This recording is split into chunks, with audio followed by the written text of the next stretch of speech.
Այսօր մայիսի 28-ն է, գարուն է, լավ արևային եղանակ,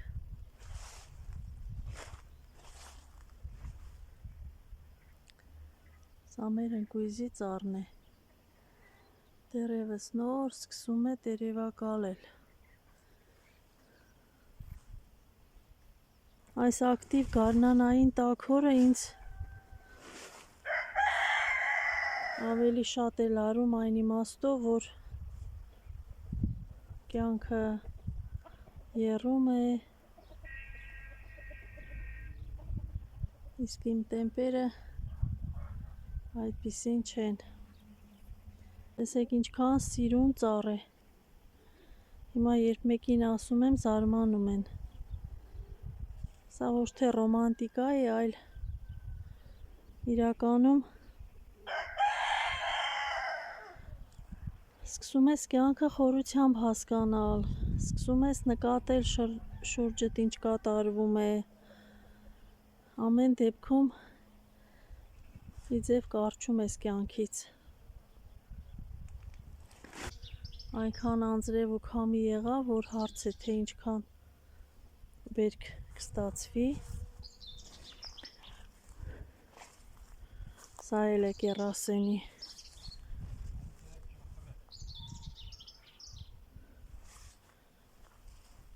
և տեսեք այս վայրի ծաղիկները կապույտ, ասենք ինչքան գեղեցիկ են,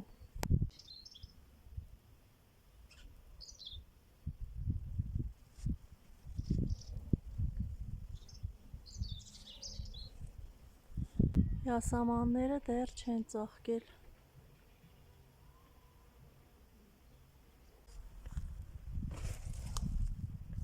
վայրի ծաղիկներ են, նախկինում գուցե այդքան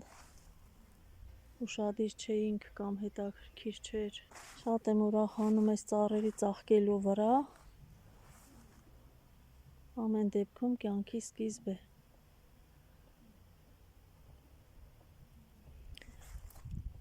վայրի ծաղիկներն էլ են այս տարի շատ ինձ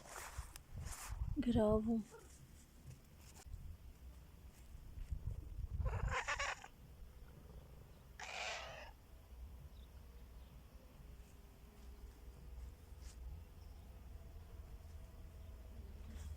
իմ խնդիրը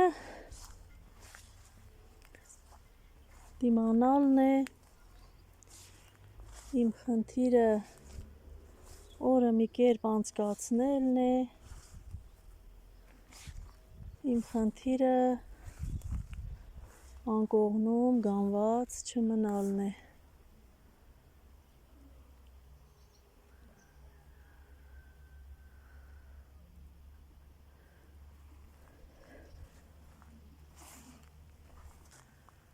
սա խնձորի ծառ է, այս ծառը իմ որդին է դրել, նա դպրոցական հասակից էր ծառեր տնկում մեր այգում, իմ հորից ժառանգած գիծ է դա, փորձում եմ առավոտ մի քիչ ինձ տրամադրել, ֆիզիկական և հոգեկան ուժերս մի քիչ իրար վրա բերել, որ ներսիս զինվորին կարգադրեմ այսօր էլ ապրի, այսօր էլ անի իր գործը, այսօր էլ կյանքի մեխանիկայով առաջ շարժվի, իներցիայով ապրի,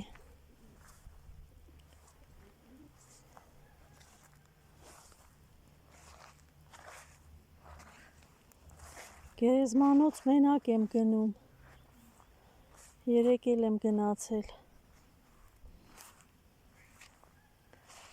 մենակ գնալիս ես ինձ լավ եմ զգում այն իմաստով, որ ես մենակ եմ իմ հույզերի հետ,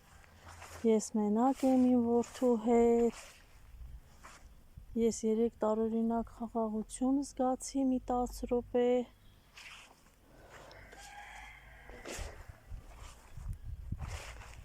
ճիշտ է դա ինձ հյուծում է,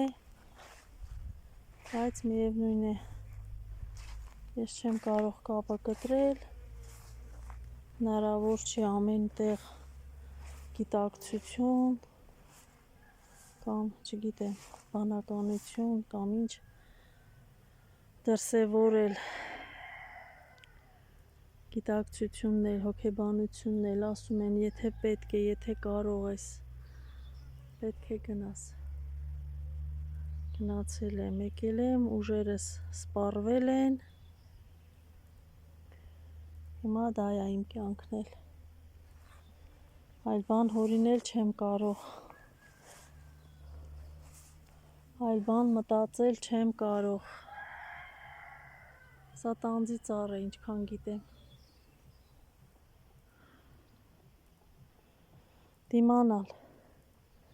շնչել, րոպեները, ժամերը անցկացնել, առանց պարտադրանքի, ինչպես հնարավոր է,